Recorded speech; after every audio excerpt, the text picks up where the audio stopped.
بسم اللہ الرحمن الرحیم۔ السلام علیکم دوستو، یہ میرا یوٹیوب چینل ہے ریئل ٹی وی سے سبسکرائب کر دیں اور بیل آئیکن کو دبا دیں تاکہ آپ کو ہر نئی سے نئی آنے والی اپڈیٹ ملتی رہے۔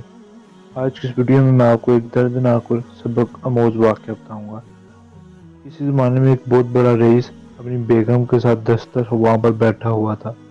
دستر خواں اللہ کی نعمتوں سے بھرا ہوا تھا۔ اتنے میں ایک فقیر نے یہ صدا لگائی، اللہ کی نام پر کچھ کھانے کے لیے دے دو۔ اس شخص نے اپنی بیوی کو حکم دیا کہ سارا دسترخواں اس فقیر کی جھولی میں ڈال دو۔ عورت نے حکم کی تکمیل کی۔ جس وقت اس نے فقیر کا چہرہ دیکھا تو دہاڑے مار کر رونے لگی۔ اس کے شوہر نے اس سے پوچھا، جی بیگم، آپ کو ہوا کیا ہے؟ اس نے بتایا کہ جو شخص فقیر بن کر ہمارے گھر پر دستک دے رہا تھا وہ چند سال پہلے شہر کا سب سے بڑا مالدار اور ہماری اس کوٹھی کا مالک اور میرا سابقہ شوہر تھا۔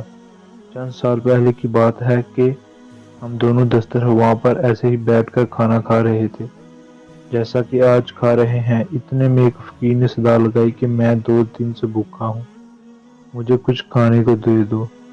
اتنے میں ایک میرا شوہر اٹھا اور اس نے جا کر فقیر کی اس قدر پٹائی کی کہ اسے لہو لہان کر دیا۔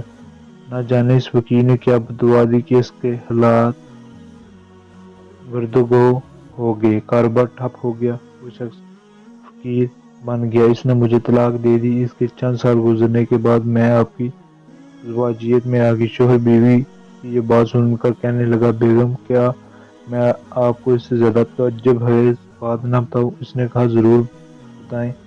کہنے لگا، جس فقیر کی آپ کے سابقہ شوہر نے پٹائی کی تھی وہ کوئی دوسرا نہیں بلکہ میں ہوں۔